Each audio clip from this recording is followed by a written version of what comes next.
Okay, I'm back. New, a brand new tape. This would be tape side number 3. Okay, to continue now. This is in September 10th, 1969. This was a letter I received from David O. Newton, president of the Solon Junior Chamber of Commerce of the JCs. I want to take this opportunity to thank you. There's a lot of THs in there. I want to take this opportunity, thank you. Okay. I want to take this opportunity to thank you for your inspiration, guidance, and assistance with the Solon Safety Town project. We feel that our initial year was most successful and certainly look forward to bigger and better things in the future. We do appreciate all of the help you gave us, with copies to the various people involved. That is, you talk about financial reward, but when you work for people on a volunteer basis, I should say work with people. I never like to say work for people, but work with people. You just get a wonderful feeling of doing something nice for your fellow man. We lost a little bit of this, I think in the 80s, where we became sort of a me generation. Maybe in the 70s as well, I don't know, but I think we're starting to restore some of this in the 90s, but to get back to being a volunteer, and I'm delighted to see that they're making it mandatory for kids to volunteer in the high schools before they graduate, and in many schools. Although I think that's something that should become natural, but with the societies it is. Much of my philosophy and my beliefs cannot be applied to this generation, this society, because it's so different from what when our generation was in school and growing up and having our children. I mean, we got on the bus and we respected the bus driver. We didn't talk back to him. We never used foul language to anyone. We obeyed our parents, because if not, we got punished. My dad would take the strap to us, and we often have joked about it, especially Bill Wallace in the office. He said his parents, especially his dad, and I said my dad, would both be serving probably 100 life sentences in jail for child abuse, for the spankings and the beatings we used to get. But we knew that if we went out of line, if we didn't follow their regulations and their rules, we got it. So. But anyway, it was such a good feeling for me anyway to help people, and it still is. But I'm getting a little tired. I want to spend a little bit more time, I guess selfishly for myself, and I find that in a 24-hour day now at the age of 63, I cannot do as many things in a 24-hour day as I did when I was 23, nor when I was 43, or even 53 for that matter. So it does slow you down, but now with the past year and a half with my health condition, you spend a lot more time going to doctors and doing research on finding out what your particular problem is and so forth. So there are different priorities, I guess, but I still have a tremendous interest in the program. The enthusiasm is still there, but just on a small scale. I mean, compared, I used to just go bananas, to use one word, when someone would say child safety or teaching children safety at early age in school. That would trigger me. I'd be on a pedestal somewhere and start, on my soapbox I should say, and start talking about it. Here's another area of interest to me, and that was those teenage instructors, as I mentioned. I tried to get them as much publicity as I could, good publicity. So anytime we had a meeting of any type, and I say that to everyone, as much work as they did and as many hours that they spent, they never really got just credit for it. So I wanted to give them as much publicity as I could. And here's one that I received in the Bedford times register, 25 Safety Town instructors undergo training session. And what was great about this is that I was able to put all of their names in the paper. And that's great. Even though it was local, they were still very proud of it, and I was proud of them.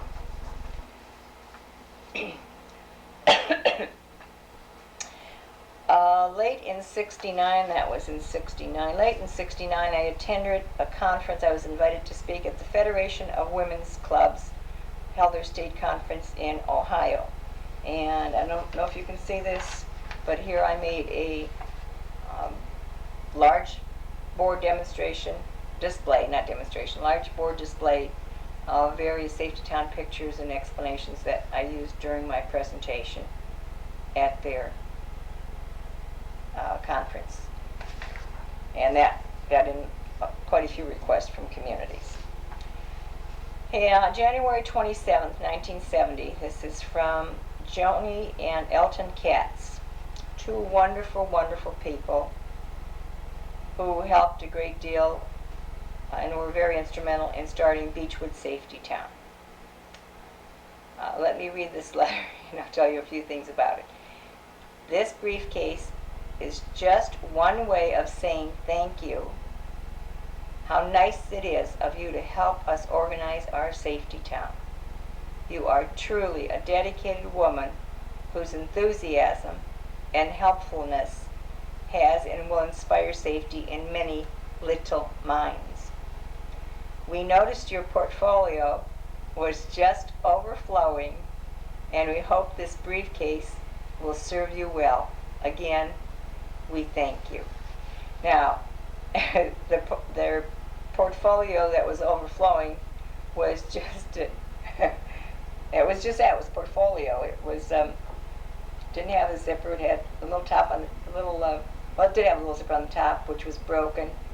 The seams were open on the side. I had all these papers crammed in, and it really, after they gave me the new one, I looked at my old one and I said, how embarrassing even to go into and make a presentation with that. But you know, I had so many things running. I was always 20 minutes behind somewhere, 15 or 20 minutes behind, always rushing, always behind, trying to get caught up, and because of so many things that were happening. And these two nice people gave me a beautiful briefcase, which I still have and will keep in the museum. They were just wonderful people. Now let me tell you something else that happened in Beechwood. When we were organizing that program, I always told people in communities to have 4 houses on a safety town. Just a regular, make a little square, 4 houses, and have an intersection and crosswalks and so on. Okay. As it turned out, in Beechwood, which is a very, very nice community and good community support, we told them to send out letters to put advertising, so to speak, advertising on the houses so that they could pay their teacher. They had no funding, so they could pay their teacher, buy t-shirts for their instructors and things of that type. So they sent out letters and they got 32 responses back. Now, had it been any other breakdown, we never would have come up with this solution. But we were in the meeting and someone suggested, well, we can put them on the waiting list and contact those people next year. And we figured out 4 houses is going to take 8 years, and those people might not be in business, might have moved out of town, anything possible. So I don't know what made me think of this, but I said to him, wait a minute, we have 4 sides to a building, and you have 4 buildings, 4, 8, 4 and 4, 8. Let's see, how do you work out? 4, 4, 8. 8 times 4 was 32, something of that type. And we were going to put, I know what it was 32 sides. They had 32, and we had 16 sides. 4 times 8, 4 on each side, 4, 8, 12, 16.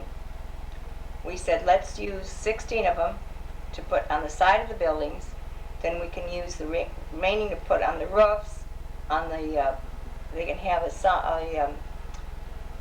put their sign on a traffic sign or any number of things, so they could get publicity and get it that particular year rather than be put on the waiting list. So that's how we came to what we are now, and that's putting a sign on the side of each building, and on the rooftops, if they're gable type, you can put 2 more there, and utilize them all within that same year.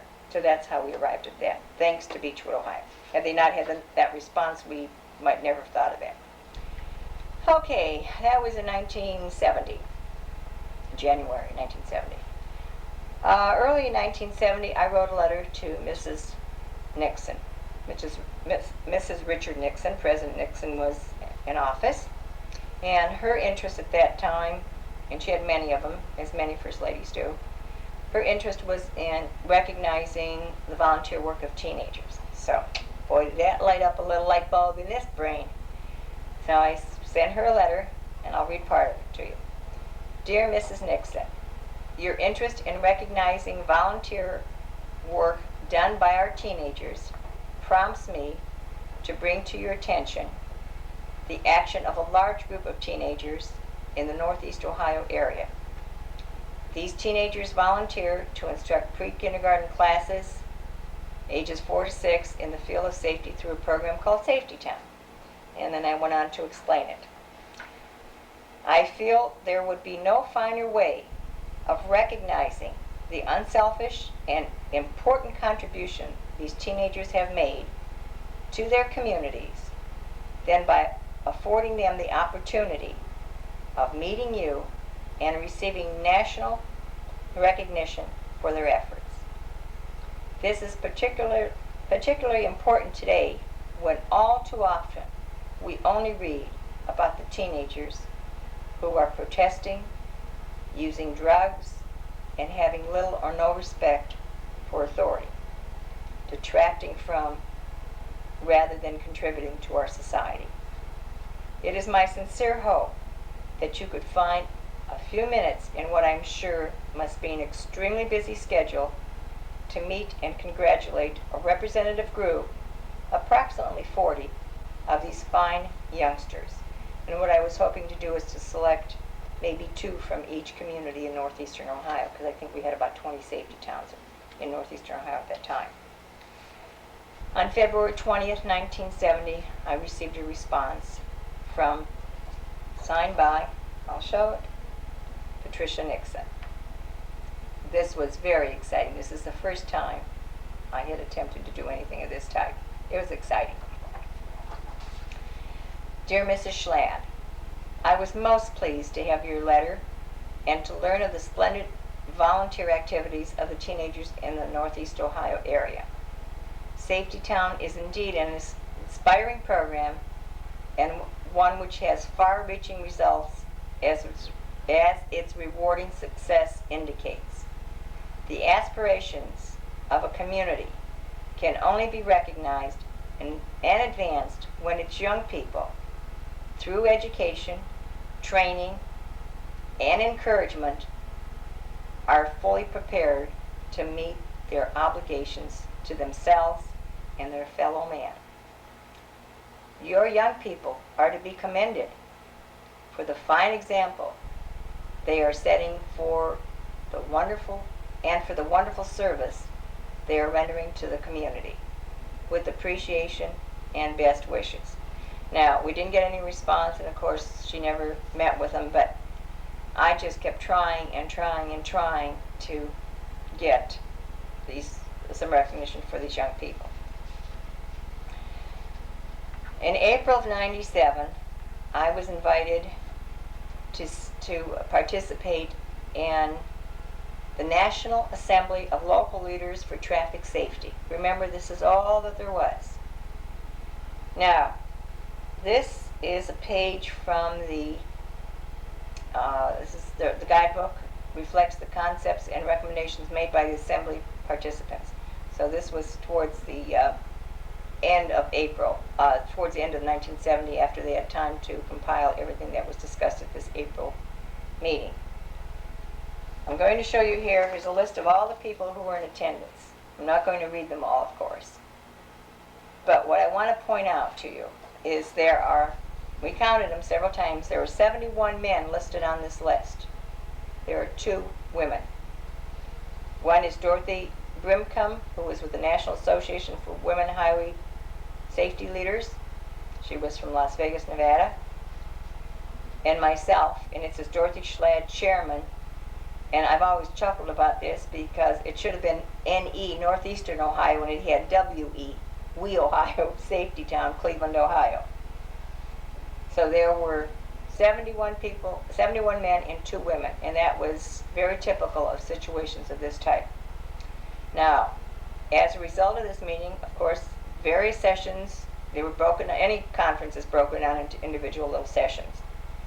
And I went to many of them and talked about Safety Town. Again, I had to wait to the most opportune time, whether it be on, and because it was traffic, it was very easy to do. Somebody would talk about traffic and developing the attitude of that driver. And boy, that was a great clue in for me. I would get right in there, Mr. Chairman, and it was always Mr. Chairman because women didn't do this, Mr. Chairman, and you always had to get up and identify yourself and so forth. As a result of this particular conference, not only did I have an opportunity to promote the program and to promote child safety, but I had an opportunity to meet people who I did not know at the time, but one man who had served on our board of directors for the National Safety Town Center, which we formed later, and I met Sam Yakish of the, well, I had met him before, but had an opportunity to expand our relationship with the AAA, and I found out his wife taught kindergarten, early childhood, so we had some, and at that time, I have to say, in the early years, it was preschool. It's called preschool. And then when I went into some of the national conventions, they frowned down upon preschool nursery. It had to be called an early childhood program. So you'll see in many of my publications, and hear me often referred to, it's a preschool / early childhood program. I was so tired of not knowing who to please and what was right and what was an in type situation. So I said, it's a preschool early childhood safety education program. But those were the types of people that you meet at conventions, and as I said, I just took every opportunity to meet whoever I could and promote the program whenever I could. June 9th, 1970, I received a letter from Mrs. Howard Good, who was president of Strongsville Women's League.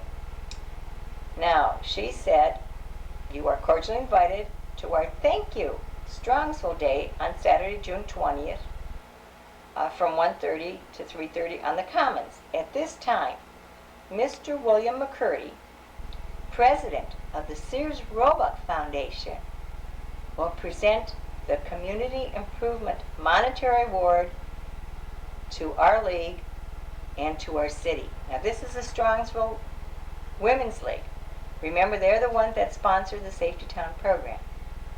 And they had called me, and they found out about the Sears Roebuck Foundation. They called me and wanted to get some advice and help, and I helped them a little. They did the work, and they received a $3,000 award for their program. Now that's great. That's how a lot of the large corporations today are now involved and have in the past few years because of planting the seed by a lot of these people in the early years. Nothing happens overnight. A lot of people, I know, we have many McDonald's are involved in safety towns around the country, many Wendy's and many large corporations. What people in the local communities don't know is that in the early years, I had to submit a letter, and not only a letter, but a cover letter and much information in the form of a packet as to what we were doing, why we were doing it, were we a 501c3 organization, what were the goals of our organization and our program, and it had to be approved by their national board before they could submit a letter to the local franchisees saying this is the type of the program that we suggest, it's been cleared by us, and so forth. A lot of people don't know that. We just did that quietly behind the scenes because we were very pleased to have the local people get local support. And many of the McDonald's, I know in Bedford they gave us, we went on North Through Road to the McDonald's there. I took my teens, they gave them free hamburgers for our teen party. They provided orange juice for us for the children during the actual program. And this happens throughout the country with many of the McDonald's, not just McDonald's, but many of the organizations, many of the corporations, I should say. Okay, in August of 1970, we prepared this actually in 1965, I think it was. I'm sure it was 65. Because we had people in the community starting to ask questions about the effectiveness of the program. And I said, the only way we're going to know is to get questionnaires from the parents, have the parents fill out a questionnaire form. So what I did is I prepared this particular questionnaire, and I distributed this to all the parents on graduation day, unannounced. Now remember, at my program, the parents came for 2 hours the last day. They were there about 5 minutes for the first time, and then increased to 15 minutes daily at the end of each day. But at the last day, they were there for the entire 2 hours, which we called graduation day. The first hour was on Safety Town, where they could take pictures and videos of their children. And the second hour was in the classroom, where the children had their little ice cream parties at their individual tables. And then the superintendent would come in and talk, and the police chief, and I would introduce the instructors, and I introduced various parents who were involved in helping with the program. Many of them did bake little cakes for the instructors and made little party cups full of candy for the kids. They were just wonderful parents. A lot of involvement. If you involve the people and recognize them, and I always had them come up on stage, and I gave them a certificate and give them a little publicity. It's just wonderful. They did tremendous things for me, and it can be done for anyone. But anyway, so I would pass out this questionnaire unannounced at the same time that the children were eating their little party. So I told the parents, and there usually were at least 40 parents, well, more than that, because they would bring sometimes mom and dad and grandma and grandpa and aunts and uncles. So we had lots of people, but we would just give this to the parents of the children. And we asked them, I said, parents, while the children are having their little party, would you take just a few minutes and answer these questions? And I don't think they had more than 10 minutes to answer these questions, so they didn't have much time to think about it. Now, there were two reasons why I did this unannounced. Number one, I didn't want them to have time to think that they were going to get a questionnaire, what might be on the questionnaire, what questions. I wanted a spontaneous reaction from parents. When they read a question, I wanted them to put down whatever came to their mind first. Okay?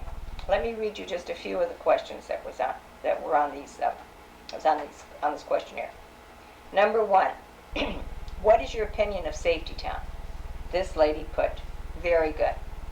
Teaches children much needed rules and safety. Also is a good preparation for going to kindergarten. That was great. Number two, should we teach just traffic safety or all safety? And of course, 99.99%, I think, if not 100, were all safety. Now, the reason I had that question on there, again, was to prove to the Cleveland Automobile Club, to the AAA in Washington, and to any other organization that we had to teach all safety. The parents wanted it. There was a need for it. Number three, do you feel involving the parents and explaining the rules daily, the last 15 minutes of each day, and the entire 2 hours, the first and last day, has helped you become more familiar with the program and safety? Yes. And we asked them to explain. I like to be a part of what my child is doing. The child also feels better about having the parents there. Okay? Now, sure, you want to separate the kids during the actual class. They weren't there. The parents could stay in the classroom. We were in a situation that they could be in a class, in a room inside the building, and actually watch the children outside if they wanted to. But after the parents saw that the first day or two the separation was fine and they were playing nicely and working together nicely, they went either back home or did shopping and came back 15 minutes before the program ended to be part of the parent-child session. Now, and that I'll explain in video number 3 as far as what was the purpose of the parent-child session. Number 4, have you learned anything new about safety through involvement with this program? Yes. They learned about the proper use of seat belts and seat belts and child seats for children. Number 5, did you learn any new methods of how to explain or demonstrate safety to your children? Yes. Do you feel the printed information given to your child was helpful? Yes. Is there anything you feel should be added to the program or omitted? No. What is your opinion of the personnel involved with your children, the policeman, teacher, instructors? It was nice. I wish Bedford would provide a full-time policeman. At that time, we could not get a full-time policeman. Unfortunately, the policeman that worked at that time worked a second shift, and he came in on this extra time to do it. It was just fabulous. What is your reaction methods of instruction used by policemen, teachers, and instructors? Very good. Again, if you'll remember, I'm asking a lot of questions that were in that letter from 1969 from Helen Tullis from the Maryland State Department of Education. Remember, she wanted all the information, so I started incorporating a lot of that information, or I started asking a lot of these questions so I could incorporate it into what some of her needs were, and I knew other people would have those same questions if she did. Not maybe exact wording, but basically the same. During the 2 weeks, has your child discussed with you what he has learned? Yes. He likes to talk about his day at Safety Town, especially to his dad, which is great. Number 11, has he actually practiced and applied his safety rules at home? Yes. Watches me cross the street, tells me to stop my feet, insist on seat belts. Number 12, if you've had other children attend the program, have they retained the information? Remember what Helen Tullis asked about retention there? Yes. My daughter came 3 years ago and is still very careful about crossing streets and other things. Now, I have a copy of this letter. And I also have a copy of one or two other ones, because on one of them the lady put, please help children all over the world, safety is worth teaching. And I have looked at both of these many times through the years, because anytime I came back discouraged from working with corporate people and not being able to break through any doors for corporate support, for the financial support actually, I would look at these questionnaires, and that would give me enough incentive to keep going, because it was for the kids. Now let me explain, on one of these forms, one mother put down something about safety belts. Makes us wear, well, this one had seat belts for the children, but when it says, has he actually practiced and applied safety rules at home, the mother put down, makes us fasten our seat belts before we can leave the driveway. Now, what was fascinating to me about this is there was not one question or not one word on here about safety belts at all. Okay? Even this mother, when she put safety belts for children, it just says, have you learned anything new about safety through your involvement? The word safety belts, seat belts, does not appear anywhere on that form. Yet, within a matter of 10 minutes, answering 13 questions, not only answering but making comments, this mother thought about safety belts. And the reason for this must have been, without a doubt, as far as I'm concerned, is that this child must have repeatedly mentioned about safety belts.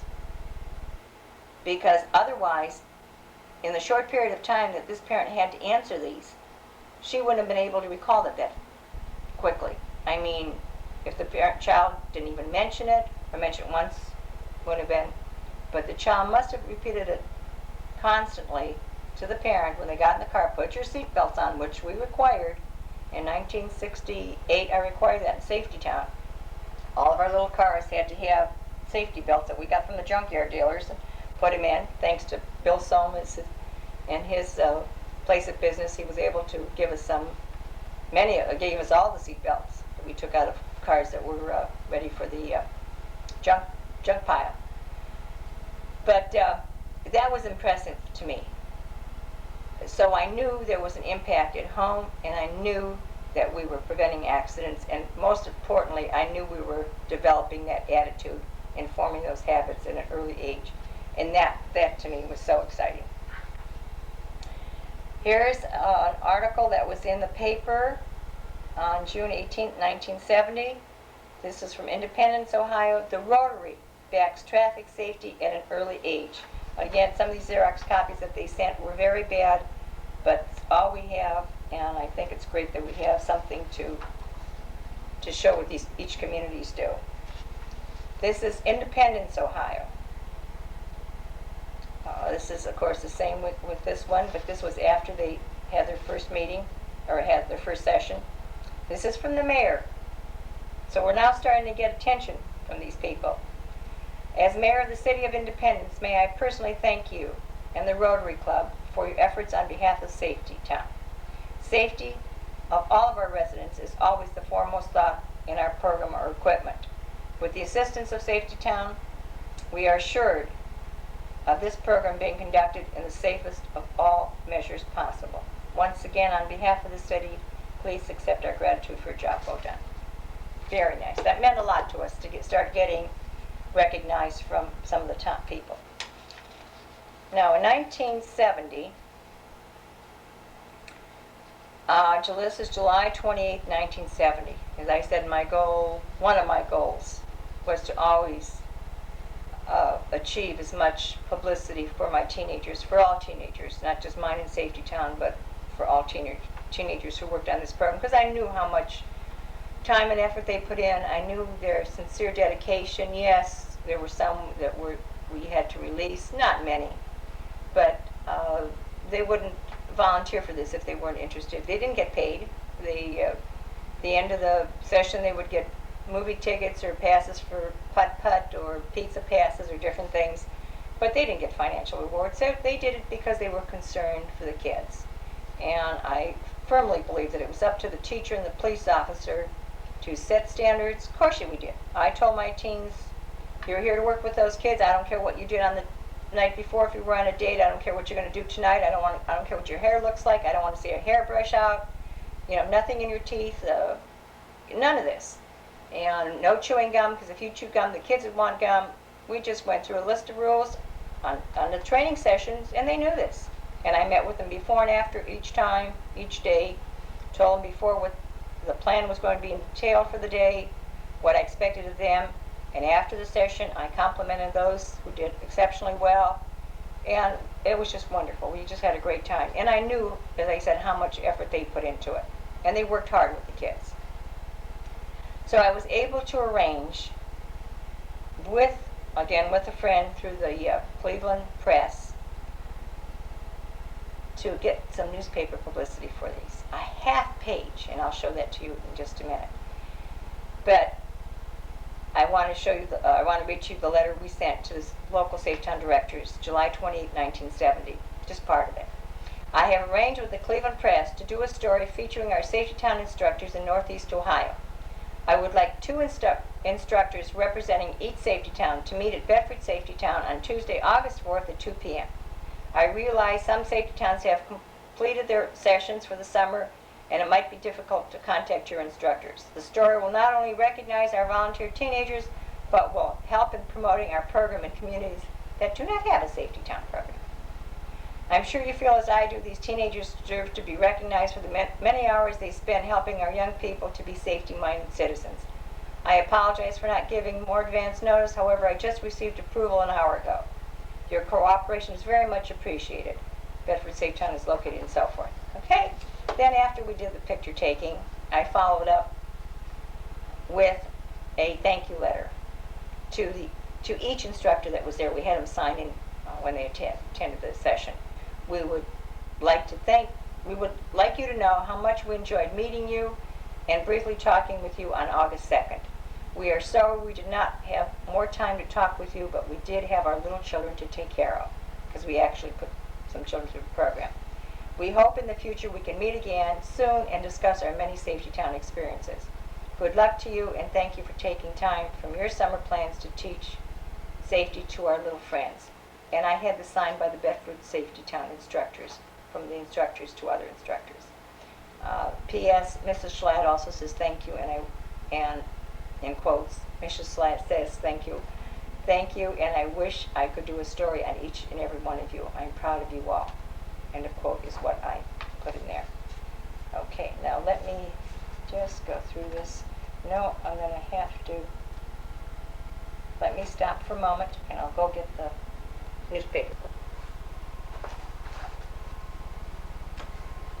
Okay, I'm back. I said I had to pause or stop for a moment because I had to get a copy of the newspaper article I told you. Now this is reduced, but this was a whole page, half page article in the newspaper in the Cleveland Press in 1970, titled A Rewarding Summer. You have no idea how excited this was for me to get these teenagers put in a positive spotlight. It was just wonderful. And we had people from different communities. We had Brook Park here, and Bedford, and South Euclid, and different communities. So this was August the 8th, 1970. Very, very, very exciting. One of the highlights of my career. Now here is a letter, a copy I should say, of, my nose is itching. I hope I don't come down with a cold.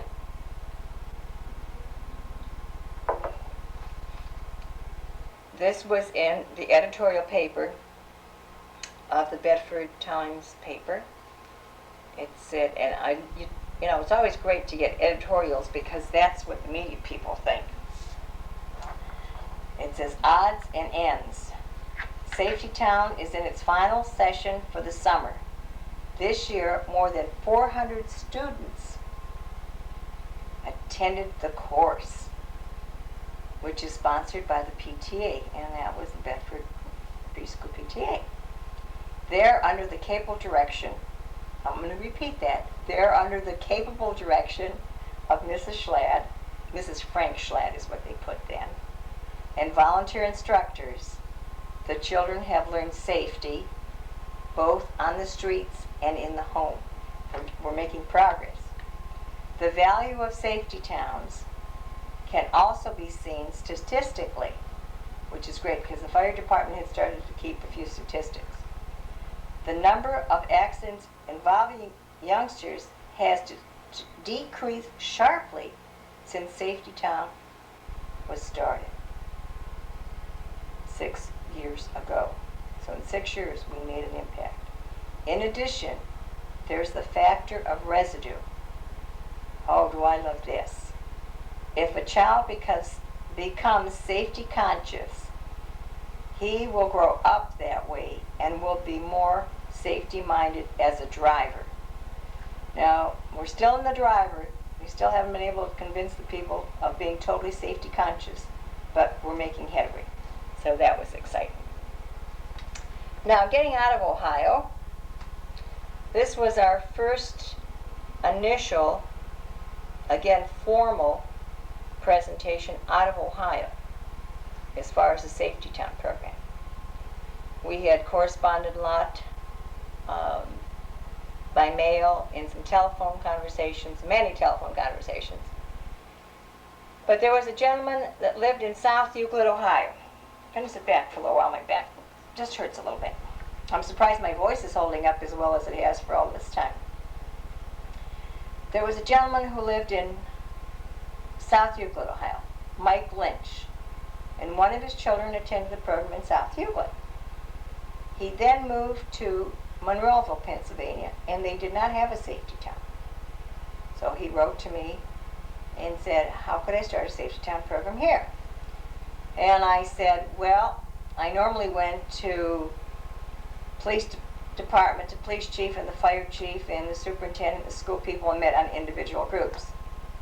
Now, this particular situation really got me up one step, up my ladder, so to speak, as to, in regards to conserving time, eliminating duplication of efforts, and making it much more advantageous to the local communities. What I told Mike to do, I said, look, Mike, I can't come up several times, you spend 2 days there talking to each individual person, the police chief and fire chief and so forth. I said, how about getting all your JC members together and inviting the entire community? Invite the police chief, invite the fire chief, invite the school officials, invite safety council people, invite AAA. I said, invite as many people as you want to, as you possibly can.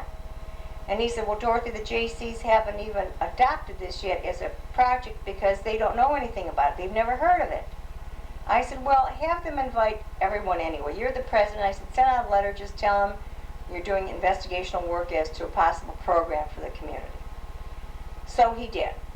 He sent all the letters out. He and Frank, he had the meeting. Frank and I went up to speak. I gave my portion. Frank gave his portion from a school board standpoint as far as being cost effective, because in the summertime the buildings are not in use, and this is an excellent opportunity for the school board to put public taxpayers' money to use because the buildings are standing idle. Why not use some of those classrooms for these children for a program? Excellent opportunity. No, and he always used to say that no business would ever have a building and only operate 9 months of the year if it could operate more times and gain some beneficial value from it. And this was excellent PR value for the school system. And also we found in the early years that many of the school systems who did Safety Town, believe it or not, when it came time for bond issues or operating issues to be passed, that those school systems had a much higher percentage of millage passage than those who did not have a Safety Town program, or did not get involved with it. So it was great public relations from that standpoint. And he, again, was at the college level, so he would always get the attention. Number one, he was a man. Number two, they could identify with him as a JC. Number three, he was a school board member, which gave him credibility. Number four, he was involved with the college level, which gave him tremendous credibility, because to be a nursery school teacher, you actually, didn't need much brains. Anybody could do that, so the public considered it. But to be at the college level, you had to be extremely intelligent, which my husband is. But that was, as I said, what we had to deal with. So he would talk, and then I ended the presentation by saying that I would open it up for questions and answers. And at that point, Mike Lynch was sitting to my left and said to me, Dorothy, I told you the JCs haven't adopted the program yet. And I said, I understand that. But I said, let's wait for the questions and answers. So the first man that stood up, I'll never forget, this was a police officer, an elderly police officer. Oh, he'd probably hate me for saying that, but he'd been a police officer for quite a few years, and he was just a sweetheart of a man. And he stood up and he said, I think this is fabulous.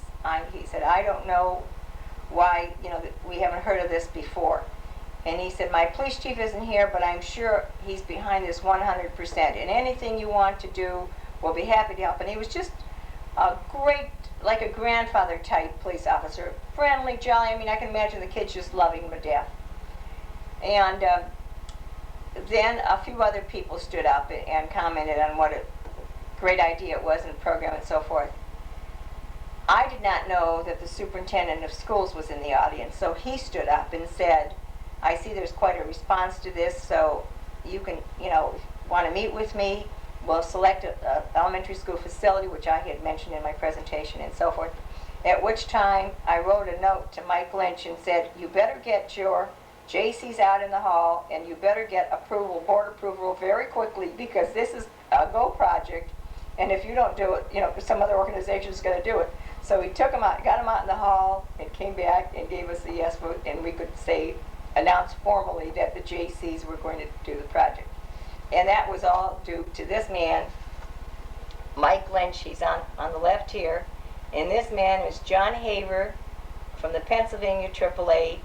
And again, I have to say, this is a man, one of the men that I had the opportunity to meet previously at one of the safety meetings at the National Safety Council Congress in Chicago, and also at other state conventions. So things just really work together.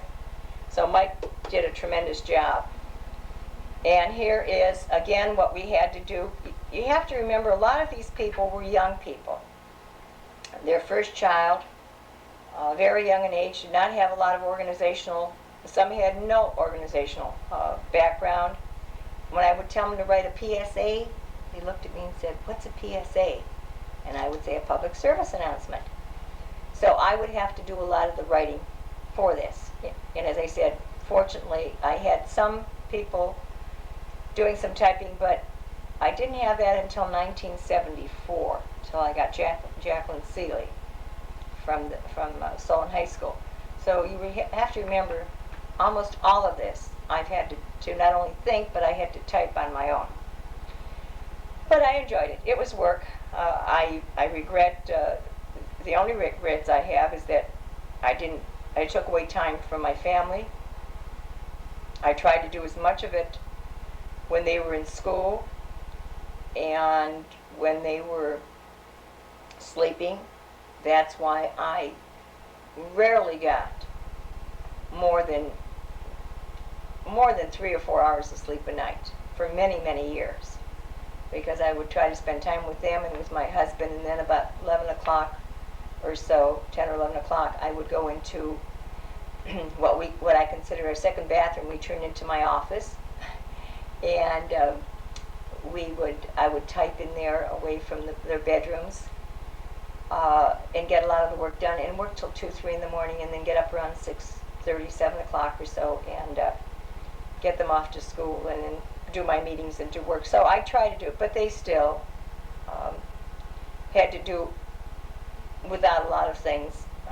I know there were many times they wanted new outfits and new toys and things, and I used that money to do some traveling and help communities. But my husband was very understanding, and again, thanks to my mom, who would come in and help with the children and with my husband. So I wanted to make sure he wasn't eating all these sandwiches out of a can of Beanie Weenie, which he used to like, but he liked it when he went fishing with the man, but not at home that much. But she would always make sure he had a meal and so forth. So, but anyway, I wrote this PSA to send to Pennsylvania, to Monroeville newspaper, about the Monroeville JCs.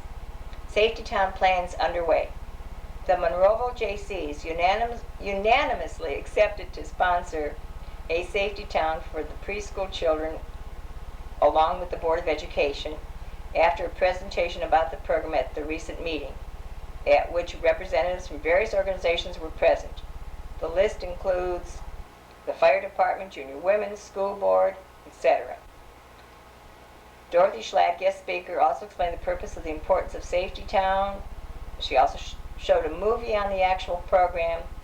She was chairman of the Safety Town Council, sponsored by the Cleveland Automobile Club for 3 years, and director and organizer of Bedford Safety Town for 8 years. And she has organized many Safety Town programs, etc., etc. Also featured speaker was Frank Schlatt, who is a faculty member of the University of Akron, executive member of the Ohio School Boards Association, past state vice president of JCs, and on, and explained what Safety Town was to the people, and gave some background on what Mike was doing,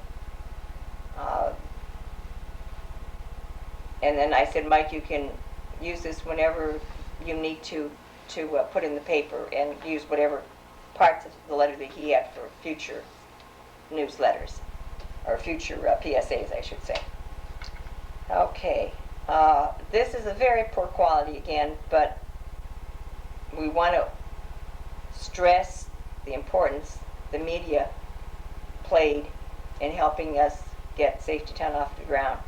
And this says, with help from, I don't know if you can even see this, with help from media, with the help from Bedford, first Safety Town in PA opened.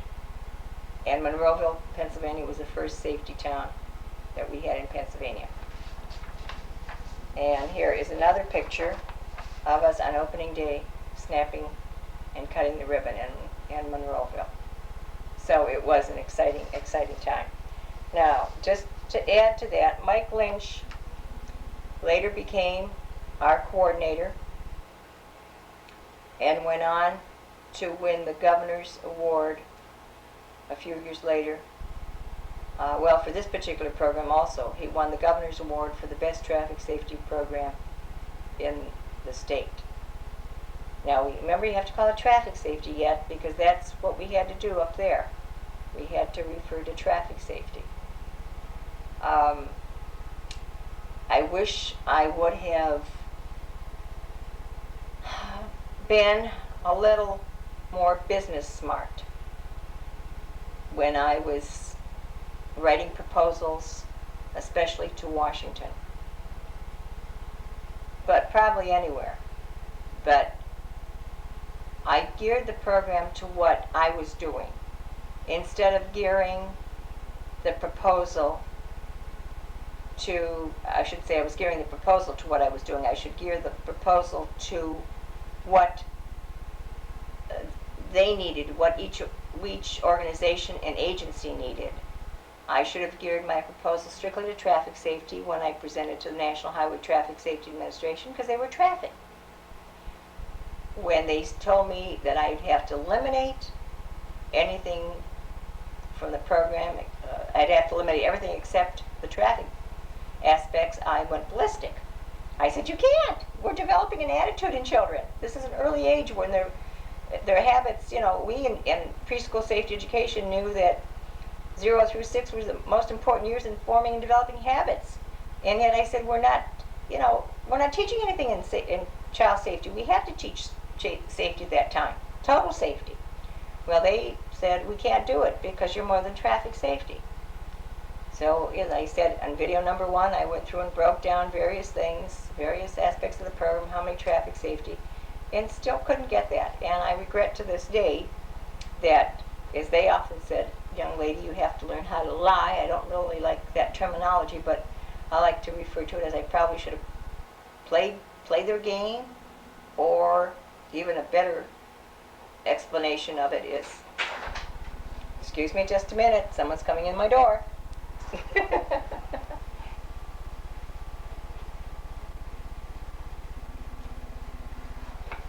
Well, good evening.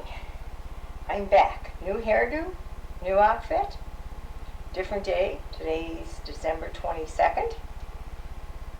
And ready to go again. I thought since this is going to be a long video, you want to see me in different outfits, and that way you won't get so tired looking at the same thing all the time. Okay, we left off with Monroeville, Pennsylvania, and their opening day ceremonies. Okay, now here is what I guess I should call it a report, because that's what it is, a Safety Town Council report. This was from April 1968 through September 1970. This is one of many reports that I prepared for the Cleveland Automobile Club to show them exactly what I did. If you recall, I said previously that Mildred now told me you had to prove this program successful, so I just went ahead and kept records, all kinds of records. Now, just to give you some idea of some of the things that transpired from April 1968 through September 1970. Okay, I attended the Ohio Safety Congress Convention April 22nd to the 24th in 1968 in Columbus, Ohio. The National Safety Congress, which I mentioned in October in Chicago. The Ohio Junior Chamber of Commerce in May, and that was in Cleveland. The National Congress of Parents and Teachers, which I also mentioned, was May of '69 in Cleveland. The Ohio Junior Chamber of Commerce, I attended that, of course, as president of the JCS, and also with my husband being involved as president and state vice president. And that was in June in 1969 in Canton. The Ohio Congress of Parents and Teachers, October 13th to the 15th in Dayton. The National Safety Congress again in October 27th, 1969. That lasted for 3 days. And then the National Association of Counties from April 22nd to the 24th in Washington, D.C. Then I had to list all the various meetings that I attended locally. Chairman spoke, me as chairman. Strongsville, I had 6 meetings, Warrensville Heights 2 meetings, Parma 1 meeting, Bedford 4 meetings, North Canton 1 meeting, Solon 6 meetings, Beechwood 5, Independence 5, and then went on to explain what was accomplished by the council. We had obtained some white plastic helmets for the teenagers. They were a lot nicer, but similar to what the construction people wear to protect their heads. And what I did one summer, I believe it was the summer of '69, or spring of '69, so we could have it for the summer of '69, I went to the Cleveland Automobile Club, because Mrs. Now wanted to put the Veterans of Safety label on this cap, because of her involvement with this National Organization of Veterans of Safety, which I wasn't familiar with, but that didn't bother me. And, you know, as I look back now, I can see all these things. She didn't want to do that much, but yet she certainly wanted the publicity with all this. It was just very annoying to me, and I didn't add all this up until much later. And we investigated, and we were able to procure larger cars for the children, because the first ones we had were very small. New methods for constructing houses we discussed it, and came up with an excellent new blueprint for that.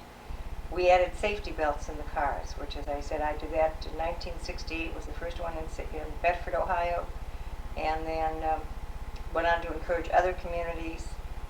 And then later on in 1980, when we became a registered credit certified program, that was a requirement in the agreement. We provided some resource information on the traffic light and traffic signs. This was a traffic light man that I had obtained, the one from malaria. We were still using him on a small basis, because we were doing safety on a small basis at that time. And the promotions of Safety Town, various things we did through the newspaper, the media. I was able in 1968 to get an article in the Cleveland Plain Dealer, another one, 2 of them in the Cleveland Plain Dealer in October, '68 the Plain Dealer, '69 was the Cleveland Press, and of course 1970 was that excellent publicity of the teenagers. And radio, I did a talk program with Frank Beck, who was Safety Town coordinator of Cleveland Heights Safety Town, and we were on the Bob Campbell's talk program on WERE in September of 1968. And then I appeared on the Betty Ott Show on WGAR 3 times. We had many Safety Town pictures in many local communities that we were working with. And let's see. Then the rest was just my qualifications to submit to them, and explanation of what the program does and parents' duties, and how we inform the elementary teachers. Just a summary that we had to present to the AAA, so they had some idea of what we were doing. And that, along with a lot of other material that we'll have in the next video, that's those pamphlets, or that notebook, is back in the office in Ohio. Now, even though, as I said, they weren't very pleasant to work with at the Cleveland Automobile Club, I again arranged with the Bedford Times Register to have both Mildred and George Tewksbury come out to our program. And in August of 1970, this article appeared in the newspaper to give them some publicity in hope that they would see and understand that this program today that we were doing was a successful program, and eliminate that bad taste that she and other people had about that. Then what I did at one of our council meetings, I believe this was in the end of 1970, I presented Mrs. Now with a little plaque, and only because, as I said, I respected her for her knowledge and what she did in other areas, and I put aside our, what can I say, lack of chemistry, good chemistry between us, just simply so we could harmoniously to the general public at least appear that we were working together. But here is the picture. This is Mrs. Now on this side. Here I am, and there's that. It was a very, very nice plaque. I don't recall the wording on it, but I'm sure it said something in appreciation for something or other. Okay, November 11th. This was from Linda Oyster with the Junior Women's League of Manaway. And she said, "Dear Mrs. Schlatt, I happened to read in the Cleveland Plain Dealer that you could provide information on safety towns for youngsters. Our Federation Women's Club may be interested in starting such a program in our community. I would appreciate any information." So, kept getting newspaper coverage and kept going. That was in November of 1970. This is another letter in November of 1970 from the Parma JCs from Bob. It looks like Sandre, but again the Xerox through the years has sort of smudged it a little bit, and it's difficult to read. But he says, "Dear Dorothy, this letter will confirm the scheduling of your presentation at our December 21st business meeting. The meeting will be held in such and such a time," and that type of thing. So there was another meeting that we had to help get Parma off the ground. Now, Parma was a very, very difficult program to get off the ground. This was in 1970. I can't recall the exact date that we opened the program, but I know it took a few years.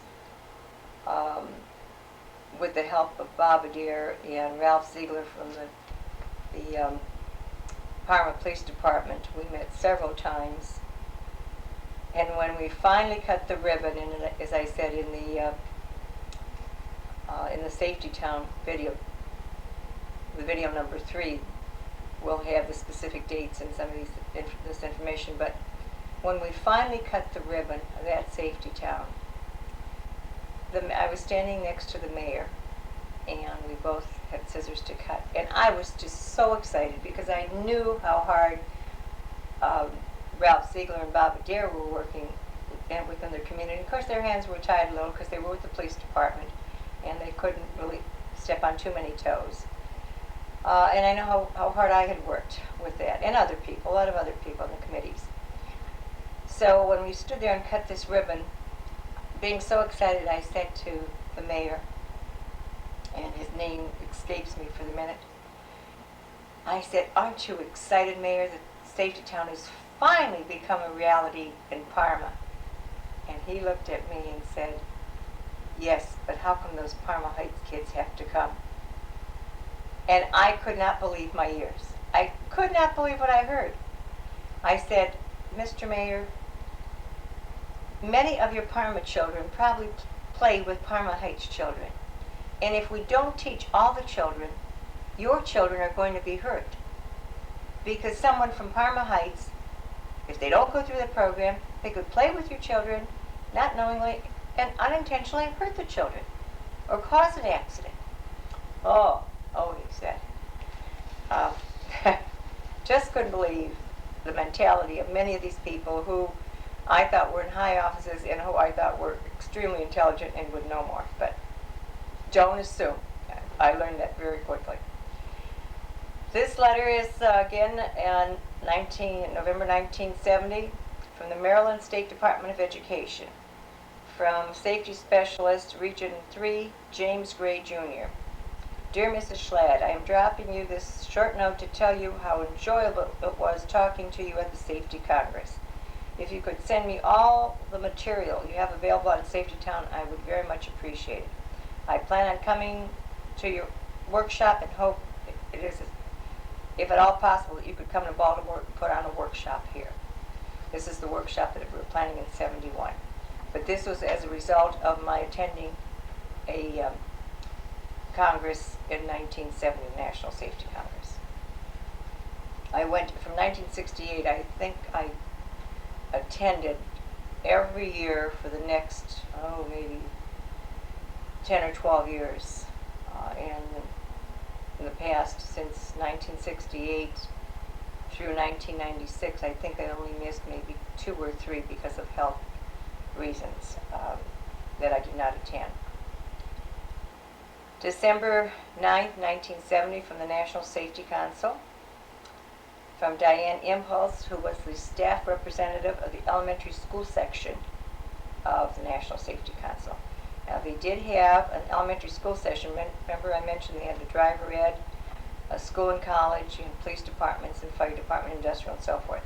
They had an elementary school section, but all of it was geared through K or first through 6th grade.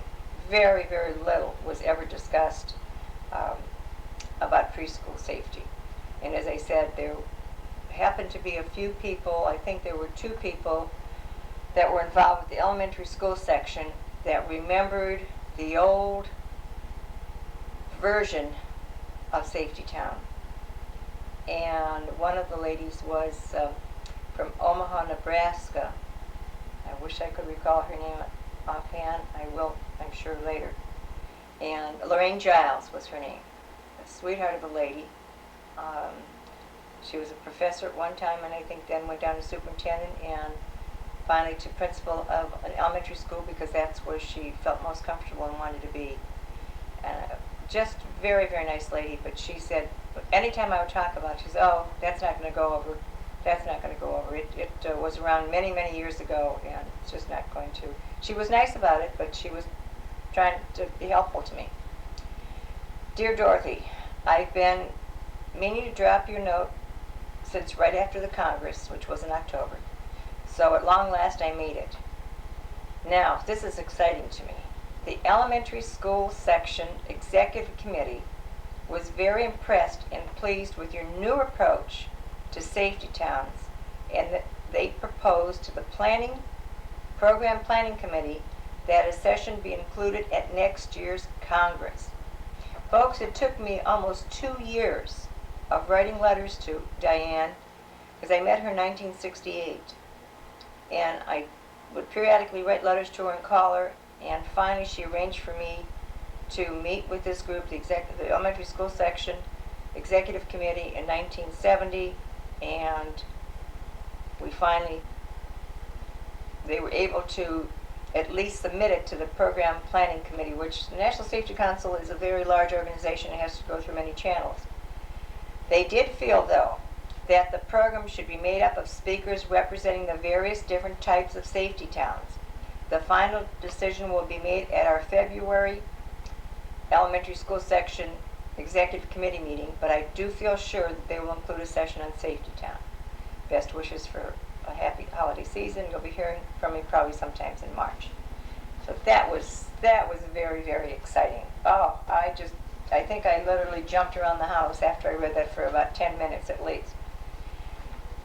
Okay, in 1971, this is dated March 1971, from the safety, I made letterheads at Safety Town Council. It wasn't very fancy, but we had to make some identification And as I said, I was starting to figure out that if we didn't do this, it was going to be put on AAA stationery, and they did very little.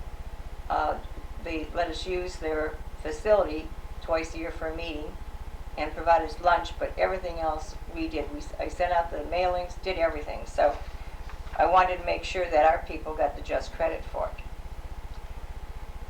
Okay, now see, I never thought that way, because it didn't matter to me who got credit for anything. As long as the project got done and we achieved our end result, it didn't matter to me. However, as you probably remember, and after watching videotape number 1, that all came back to haunt me back in 1974, when I didn't nip everything in the bud and put down exactly who did what. Not for credit, just for factual information, and I think that's a big difference. And someone once told me that at a national meeting, because I said, I don't want to talk about these things. I want to just go ahead and promote the program. And they said, Dorothy, don't ever think that it's bragging or tooting your own horn. If it's factual information, you get up there and you state it just the way it is. And that's exactly what it did. But it took me a few years to get that through this little brain here. Okay, this letter will serve as an information sheet so everyone is thoroughly informed and can in some way be a part of our first annual Spring Safety Town Workshop. Plans for the workshop are progressing smoothly. A meeting was held on February 25th to arrange final details.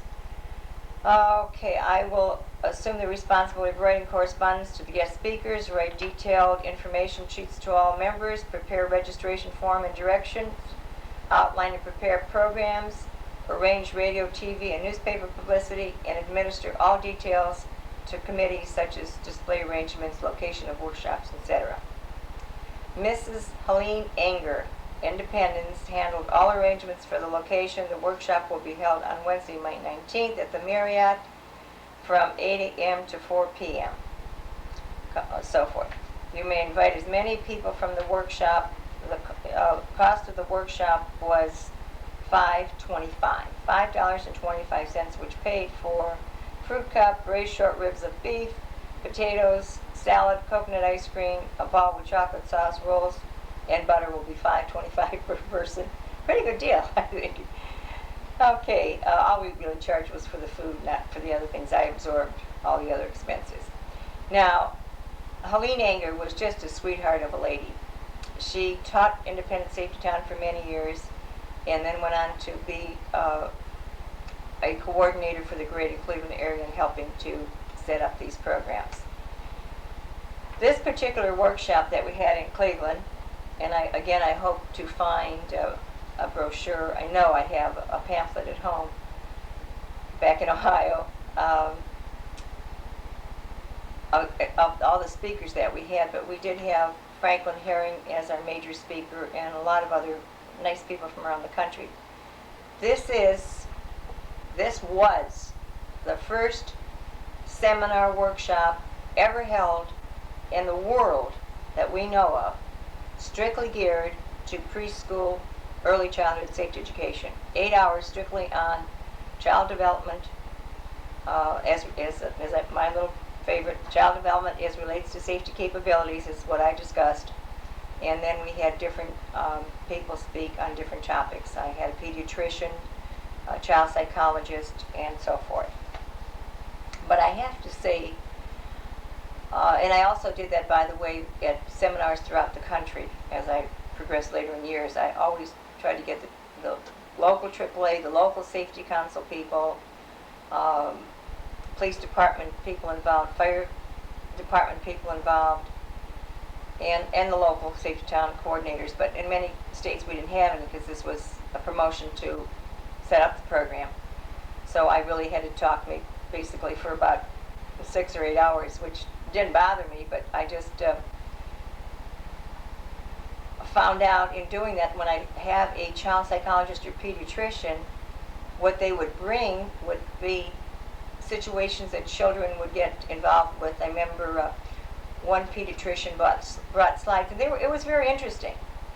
It showed when a child swallowed a safety pin, how the safety pin, it was whole, it was closed, was in the stomach. He had an x-ray of that. And different things, talking to the adults about children doing different things. And very little was done on safety. And any time that the audience would, the participants would ask them questions, they would say, well, maybe Dorothy Schlatt can answer that on safety because we haven't really gotten involved in it. And that's true. It wasn't, they weren't involved that much in child safety in the early years. I don't want that to sound that they weren't interested, but again, the material, the research, the information, the data just wasn't there. And the basic information on safety, yes, crossing, stop your feet before you cross the street and those things.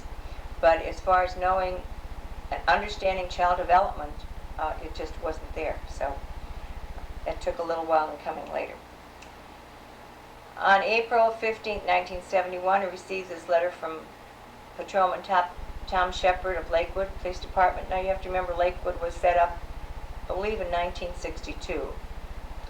This will confirm our recent telephone conversation regarding to your duties as presiding chairman at the Safety Town Workshop. I wrote him this letter asking him, this was to him, not from him, to him from me, asking him to serve as chairman for one of our sessions. I said, you will introduce Patrolman Frank Bonamola from the Brook Park Safety Town and Sergeant Frank Swanek from the Chagrin Falls Safety Town, and how much each speaker would be allotted for time. So again, just to show you that we planned every detail, everything. I just sat and worked on and planned it. A lot of it was discussed at the Safety Council meetings. We only met twice a year, remember, just for about 2 hours. But we would discuss it, and I would just take notes and go home and do the rest of it, do the final details.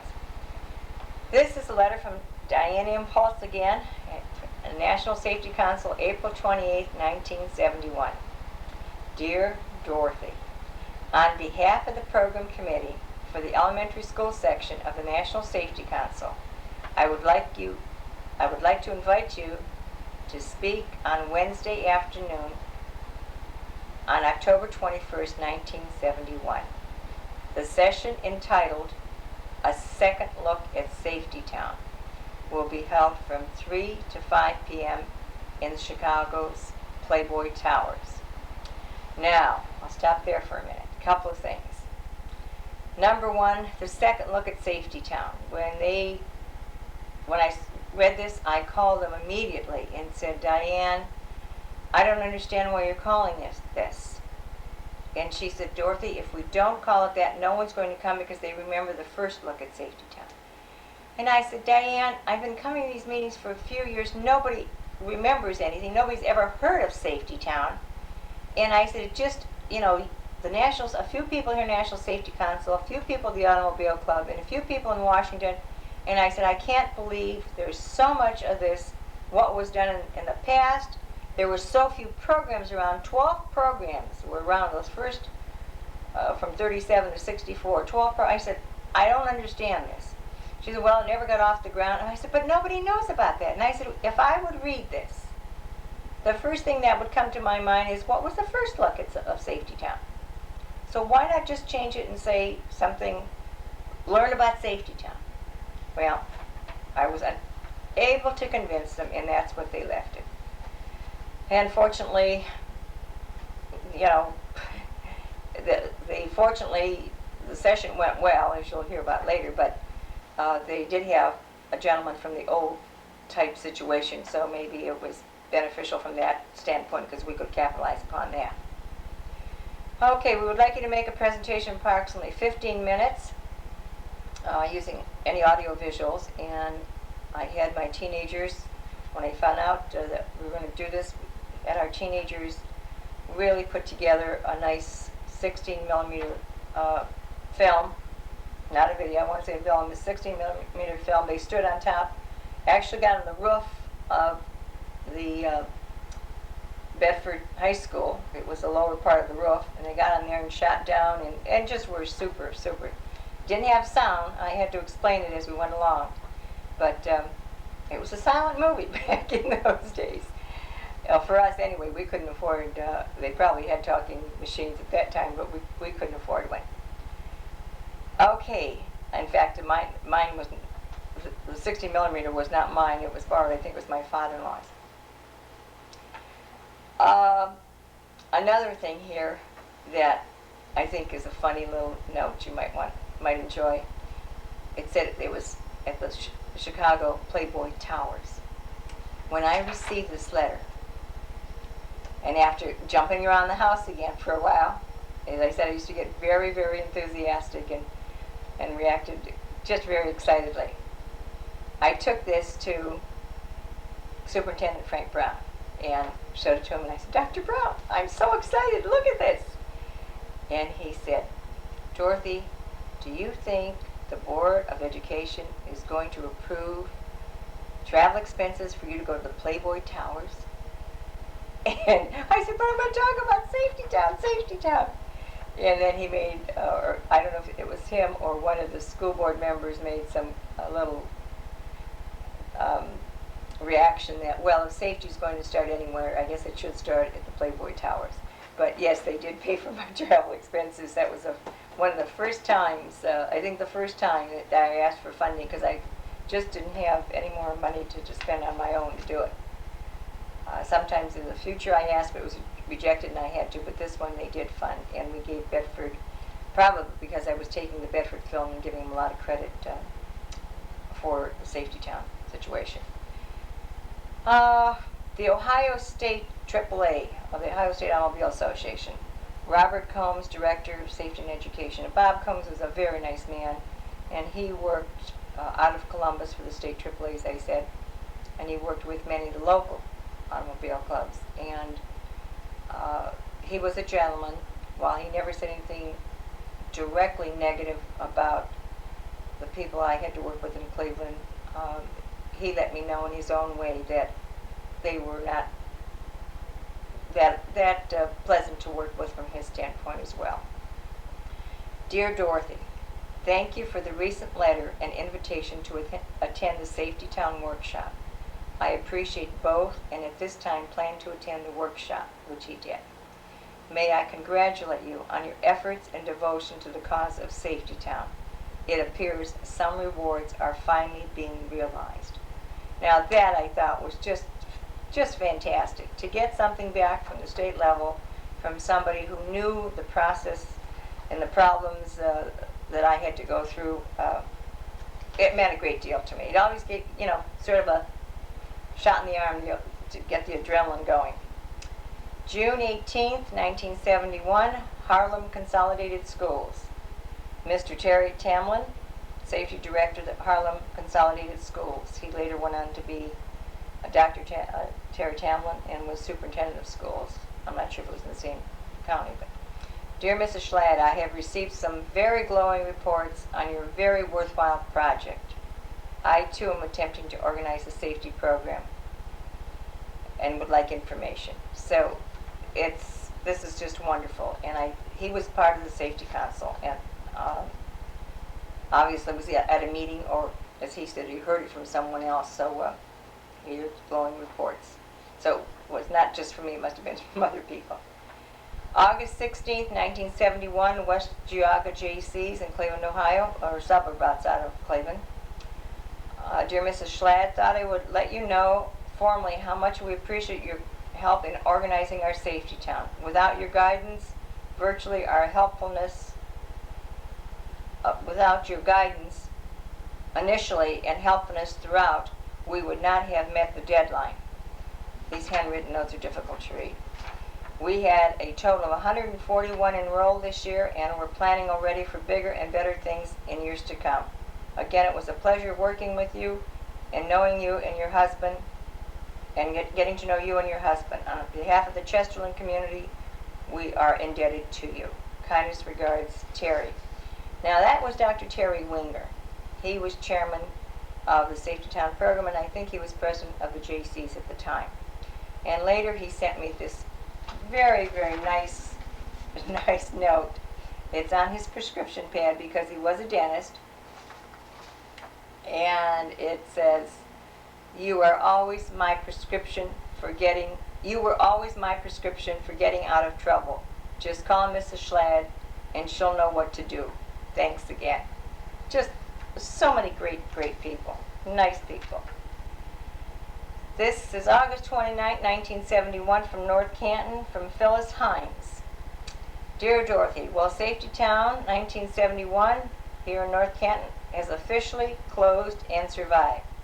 I remember the JCs there in 1969, the man who attended the Solon meeting took the information back, and it was towards the end of 69, it took them 1970 to get organized, and finally had it in 1971.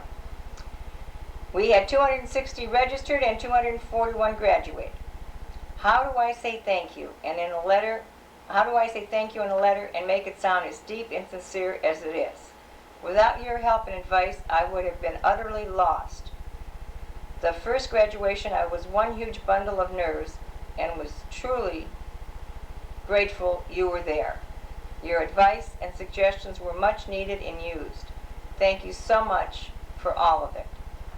I always fell into the help someone else category, so being the director was a real challenge for me, and I hope I measured up to it. I received lovely compliments, notes, small gifts from the children and their parents, but it was the little youngsters that really made the entire summer worthwhile. Once you work with those little kids, there's no other feeling that can match that. We had fantastic publicity. WHBC had Dave Metro Police Patrolman Hammond and me on the radio for an hour discussion on Safety Town. The Canton Repository sent a reporter and a photographer to Safety Town for interview and pictures. Our local TV, Channel 17, came over on our graduation day and did a little filming on Safety Town. Just wonderful publicity. The community involvement was just great. But again, we promoted it strictly on the positive points of what Safety Town did. The problems and frustrations were many, and I learned to cope. It was never the little ones that created the problem. It was the behind the scenes that were my headaches. And boy, I could relate to that as well. But this was so true with many of the people who served as chairman, served as coordinators for our programs. Because they were young children, young people, they had young children. They hadn't had the experience of organizing a program, how to coordinate meetings. They just didn't know how to do this. I cannot tell you the number of times that I literally walked people through some of these things via telephone conversations from long distance, from Texas and Pennsylvania and different areas where I could always travel. They would call me just before a meeting and said, I'm just a nervous wreck. I have to go speak before a men's organization and I have to ask them for money and I don't know what to do. I'm scared. And I would take each case step by step and walk them through. And I think deep down inside they could all do it. They just needed reassurance that they could do it and give them some information on how to go about doing it. That's all they needed. It was just, again, a wonderful feeling to help those people as well as the children. This is a photograph, July 1971, I think it says here. Yes, okay, that got out of order a little bit, but this is me. This is me speaking at a ribbon cutting ceremony in July of 1971 in Dallas, Texas. This was organized by a gal by the name of Jan Martinez, the first Safety Town in Texas. Her children went through the program in Bedford, and she was on one of my committees in Bedford, Safety Town. Moved out there, and she was one of the people that we had a lot of telephone conversations back and forth. She had a difficult time trying to convince the people there. She went to the school, and they were not in. She went to the principal of the local school. He was not interested. So she went to I think a Baptist church or some church, and to see if they could do it. In the meantime, she called me and I said, you know what, I'll come out and help you. So when I went out there, the first thing I did is I went to the superintendent's office, because she'd gone to the principal. The principal didn't want anything to do with it. And when I went to the superintendent and talked to him, he was very, very cordial and was not aware of the other situation. Of course, Jan didn't want to really go above the principal's head, I guess, because her children probably were in the school, in the principal's school. And the principal was very nice. And anyway, to make a very long story short, it was set up on school facilities, and the superintendent worked closely with Jen afterwards to get it into the school system and set it up throughout the Dallas school district for all children, not just in the one area where Jan set it up. So it always took that little extra from within to convince some of these people. But again, you always have to go to the top person in charge, and it's difficult to get there, but you really have to do it. October 8th, 1971, Irving Independent School District. Mrs. Hazel McDermott, primary consultant for that school district. Dear Mrs. Schlatt, the fame of your safety town has reached Texas, and we would like your suggestions on one we plan to do here. Mrs. Jan Martinez conducted a very successful one in Dallas, and after seeing her project, we are more ambitious than ever to do one here. We are planning traffic safety only for preschoolers and first grade children.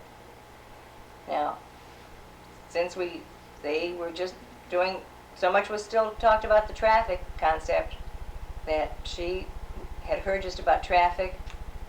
After we talked to her, she did total safety. Now, this book, it says organizational book number 2. You recall earlier, back in 1968, I had the new concept of Safety Town, which just stapled together. We decided to update that and put this in this form. And we also then had to we included much more. Of course, we included the introduction. At that time, I didn't even put an index in, which I did later on in life, but did it here. The purpose of the console, the purpose of the book, I should say. We had a chart, an actual flow chart, the sponsoring organization, who would co-sponsor, what the chairman's responsibilities were, what the coordinator's responsibilities, what the policeman's, although at this time I think we still call them chairmans, I changed it a little bit later. What the policeman's role was and the teenager's role, we had that down. Had how to organize, and I had every meeting, the initial meeting, what to do, the second meeting, what to do, the third meeting, to allocate the different assignments, the location, the construction of houses, size of material, planning of the painting of the houses, purchasing of cars. Everything was broken down at different meetings for them to do.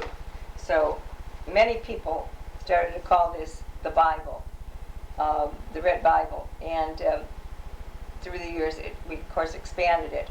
The selection of a teacher, registration fee, this was at the 4th meeting, selection of a police officer, how to transport the children, how to recruit the volunteers, the teenagers, opening day ceremonies. At the 5th meeting, let's see, I missed a page here, hold on here. 5th meeting, discuss and make final preparations. The 6th meeting, plan the appreciation party for the instructors and recognition night for the instructors and business people and anyone in the community who participated in their evaluation reports, and then sent out thank you letters. Okay, and here is a quote. I always like to put little quotes in different places. So, success is to be measured not so much by the position that one has reached in life as by the obstacles which he has overcome while trying to succeed. And that is a quote from Booker T. Washington. Very appropriate. Here's a copy of a letter, a sample of a letter that I had in there for them to send to the newspaper and officials in their community, presidents of organizations, informing them a Safety Town meeting was going to be held to inform them what Safety Town was and how they could have it in their community. We had blueprints of how to paint the layout of Safety Town. We made it very simple, just a square, 4 corners, four blocks, intersection. We'll talk more about that in the video number 3. I know what I forgot to bring. I forgot to bring my Coke bottle. I don't have my Coke. That's why my throat is getting dry. I'll have to stop in a little while because it's getting a little dry. I have a picture, a diagram here of how to set up the classroom with some artwork. We have a picture of the houses, what type of wood to use, what type of hinges and things to put on. You're going to have a flat roof or a gable roof. Here's some suggestions of how they could decorate their houses. Different signs, what type of car to use for Safety Town. Everything was filled in. There was a registration form giving the dates and so forth. So everything was in this nice little, we're only about halfway through, and there were some color sheets, a sample of the program, sample of the certificates to make, sample of some newspaper articles from other communities, and this is an interview form which we still have in interviewing, because many communities had several teachers that wanted to be the Safe Town teacher. So we had questions in here. I put together various questions. And some of them I used reverse psychology situations, so we didn't always want the teacher to say yes or whatever, that type of thing, in a positive manner. One question was, do you believe teaching safety to 4- and 5-year-old children is necessary? Some people didn't feel that. And I have a suggested answer that yes, very definitely yes, it has been proven that early years 0 through 6 are the most important habits in forming, most important years in forming habits and attitudes. And that is something to the effect of what I wanted them to respond to. Number 2, do you believe these children are old enough to understand what safety means? Because again, that was brought up to us a couple of times. What method of instruction do you feel should be taught? Now this is where I wanted the positive image for them to come out. Many methods should be used depending on the situation of the child.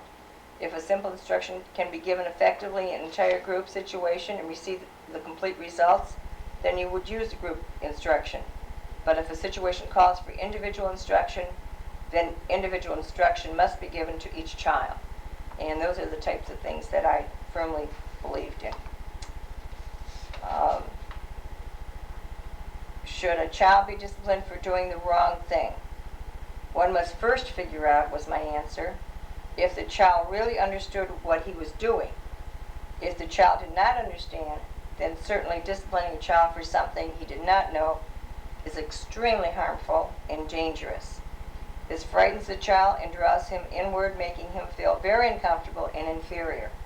However, if one knows the child has been thoroughly informed and is very familiar with what he was doing in a manner of showing off, then the teacher or police officer should explain, but not discipline. So those are the types of questions. How do you feel about positive reinforcement? And that was a tremendous important factor to me, not only with the kids, they got to get a pat on the back, but also with the teenagers. I used to tell my teenagers in my workshop, in my training sessions with them, you're going to be assigned 4 children on that first day, and you're going to take them around and explain what the sidewalk is, what the crosswalk, where the crosswalks are, and so forth. And on the second day, they're going to meet you at your house. I always had to meet at their individual houses. Each house had a different color roof, and each house had a different name. The candy store, the church, the police department, the school, whatever. And my instructors, one of their roles and responsibilities was to observe the children walking to that house.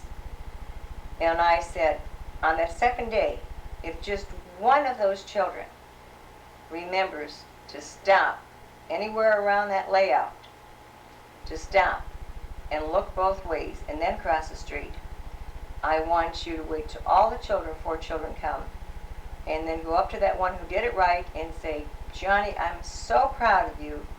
When you came to the house today, you stopped your feet and you looked. You stopped first and then you looked before crossing the street. And invariably, at least one of the other children would say, but instructor, but Mary, I stopped my feet. And I would tell the instructor to tell them, well, I didn't see you, but I'll watch for you tomorrow. Now, to me, that was a far more effective way, and a positive way to teach, rather than saying to those other three children, oh, do you know what you did? You forgot to stomp your feet. Didn't I tell you about that yesterday? Didn't I tell you to do that? How come you forgot? That doesn't do anything for the child. Certainly, it doesn't make the child want to come back anymore to class. And that's what I think happened in the years before. I know that happened in the first session that I taught. We had 40 children, we graduated with 19. So that was one of the things with positive reinforcement that I felt so strongly about. Do you feel a child at this age learns by being told over and over?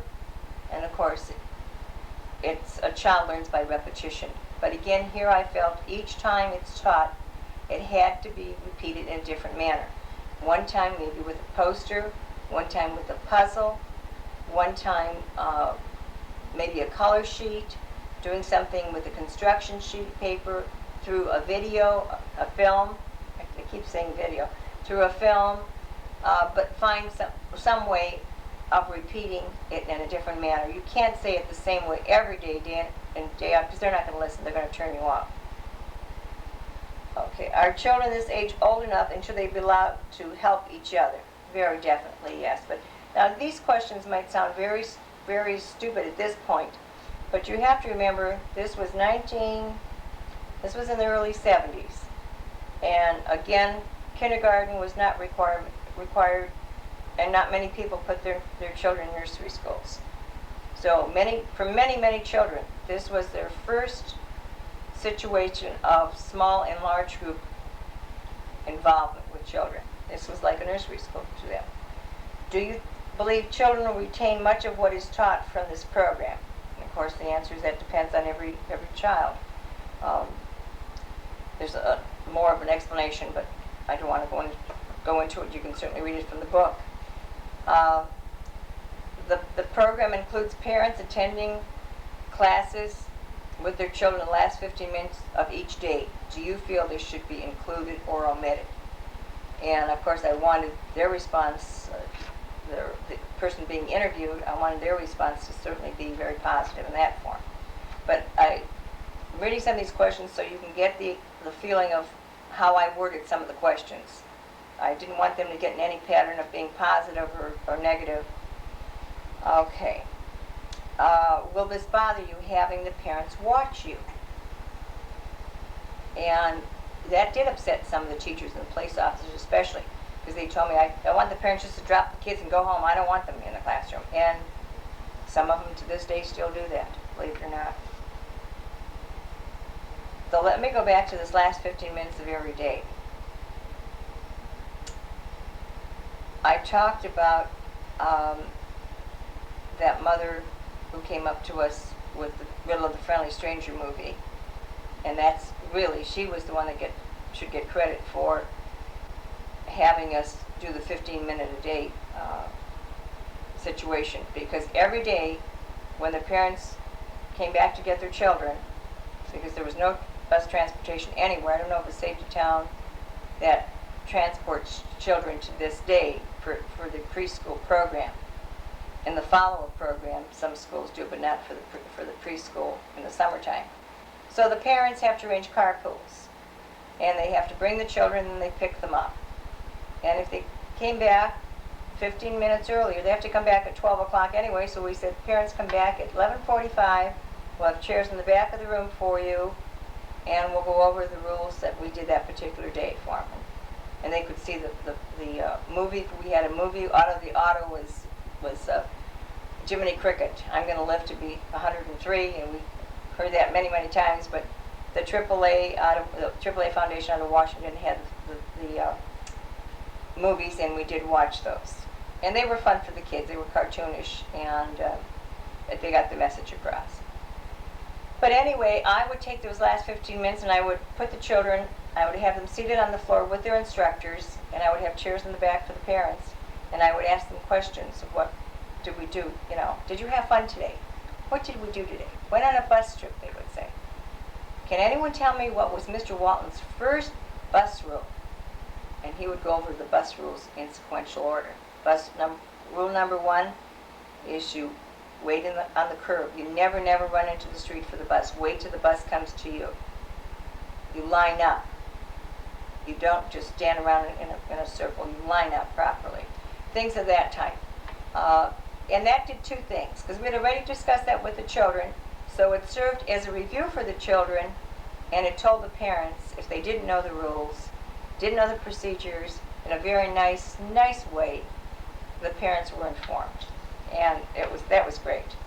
So there are still a lot more questions, but I think it gives you a idea of how I wanted these teachers to respond to these situations. I didn't want teachers to be involved who didn't want to put some work into it, because it is work working with the children.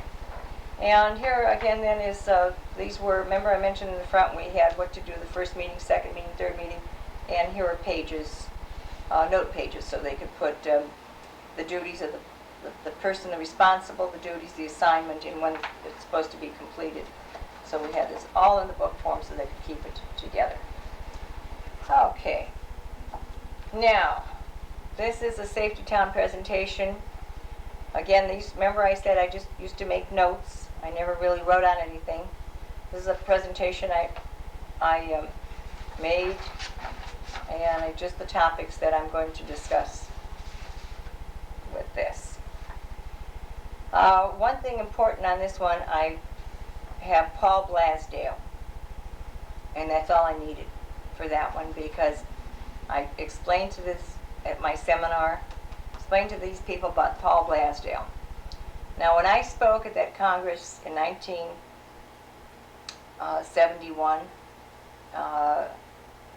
this was shortly after I talked to the Congress in 71, I had my presentation prepared, and I said I had my video.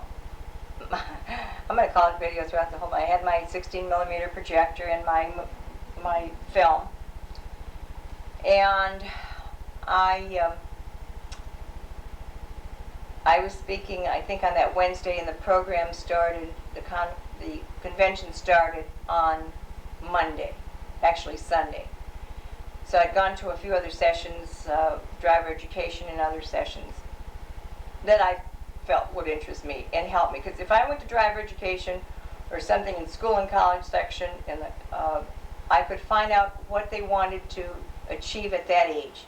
And the driver ed people, to this day, I am so grateful to them, because they always backed me. They always gave me encouragement, because so many of them would get up in their meetings and say, you know, we're teaching them how to drive the wheel and learn how to do that, but it's their attitude that we don't have time to work with their attitude, and that's got to be developed early in life. And you know, many of them would often refer to Safety Town program. So a lot of the driver education people throughout the country were just super nice to me and very supportive. But I went to one of these meetings, I can't recall which one, and the speaker was Paul Blasdale. I never heard of him before, but he was talking, he said something, well, he said many things, but one thing I recall, he said, don't wait 20 years for research to tell you what you already know now through your own experience. And I thought, oh my Lord, that's exactly what I'm doing. You know, I'm trying to get these people, and they're telling me I need to get statistical data and all this. And then he went on to say several other things about being positive and working with children. And I just sat in my seat, and I was just, I just wanted to get up and just go up and hug that man. I was so excited with him saying all these things. And I think it was to a school and college section. So after his presentation, I went up to him. And again, if you could only imagine, like a kid in a candy store, just so excited to see all these things. And I said, Dr. Blasdale, I think it was Dr. Blasdale, I'm not too sure. I said, I just want to tell you how much I enjoyed your presentation. And I said, I'm giving a presentation on Wednesday. And I said, much of what you said is in my presentation. I said, would you like to come up to my room? I said, I'll show you my presentation. And again, not realizing what I was saying, he said, I'll wait down here. Why don't you go up to your room and bring it, and I'll be happy to look it over with you. And so I went up to the room, and he spent a good hour with me afterwards. I went over my presentation, and just gave me a lot of advice. Just a wonderful, wonderful man. But it's amazing when you go to these things, you never know who you're going to actually meet or find out that they can be of help to you in so many ways. Okay, here is the school and college. School and college session, October 25th to 28th, Playboy Towers, National Safety Congress, 1971. And here, doesn't have a page, but I was session 164. There are many, many sessions, as I said. So the book, this is just for the school and college section. And there were about 8 other ones that were probably thicker than this. From the police department, from the, as I said, occupational, from the corporate world, just all types of different safety. Huge, huge. And again, I have them all at home. They're just in a huge box. But session 164, Wednesday afternoon, October 27th, Playboy Towers, 14th floor, Penthouse West, 3 to 5 p.m. And there is a second look at Safety Town. That's what they kept it in. Now, I'm not going to go into what transpired during that because I covered that in video number 1 where my knees were knocking after the first question to the first speaker. So we'll incorporate this into that one at that point later. Now, remember I just mentioned about driver education people.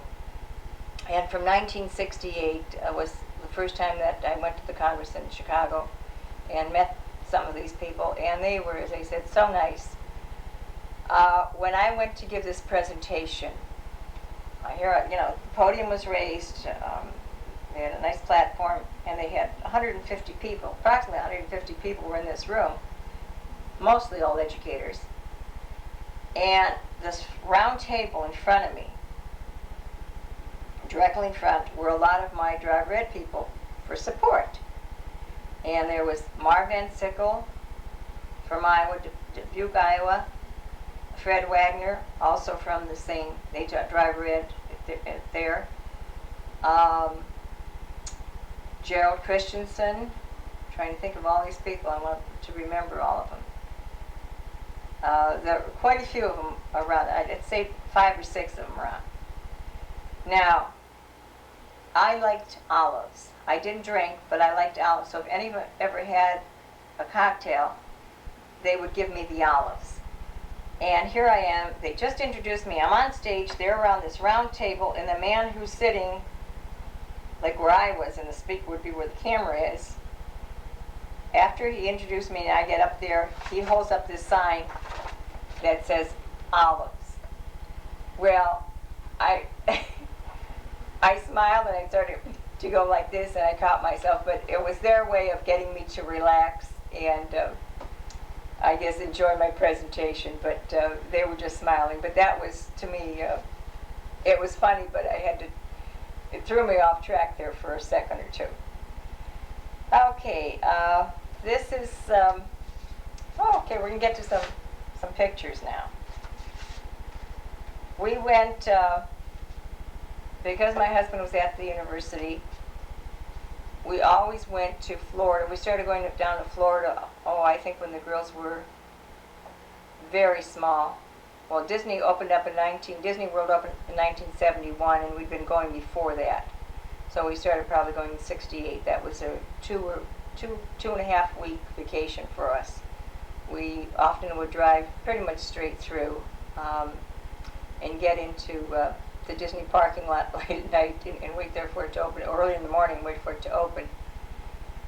But I had heard of the Safety Town in Tampa. We sent them some information many years ago, and a few years ago, I guess. I never really had time to follow up that far down with them. Had maybe one or two conversations. Finally, I heard that they had built this very, very large safety town. And I said, okay. I had to speak. I'd been invited to speak on the other coast at Davie, Florida, which is near Fort Lauderdale. Been invited to speak there, and I said, well, on the way down, let's stop at Tampa and see what Tampa is, and I can take some pictures and talk to the people there. Well, when we got there, my husband and I and the two children, I introduced myself to the lady, and who was Mrs. Bingham. And she said, oh, our children are going to be coming very shortly. They came on a bus. And as they got off the bus, she literally said, all right, boys and girls, left, right, left, right, left, right, which was fine with me. If that was her style of teaching and she was comfortable with it, that was fine. And the children marched left, right, left into the room. Nothing wrong with that. She had them sit in their chairs, and she said, exactly, this reminded me of when I was a little kid. She said, put your feet on the floor, put your backs to the chair, put your arms in your lap, and sit up straight and look at me. She proceeded to talk to those children approximately, I would say, 35 to 40 minutes in that manner. And anytime the boys, and I remember, because I did it, there were birds flying outside the window, and once in a while the kids would look, and she said, now, you're not paying attention. Pay attention to Mrs. Bingham. My husband and I sat there, and my husband looked at me, well, he just sort of, out of the side, we were way in the back of the room, in these little chairs, and he said, I thought this went out when we went to school, and I said, shh. And our poor daughters, I kept looking at them, and that lady scared them. They just sat there very quietly. The last 5 or 10 minutes, she told the boys and girls that they had a treat, that the police officer was going to talk to them.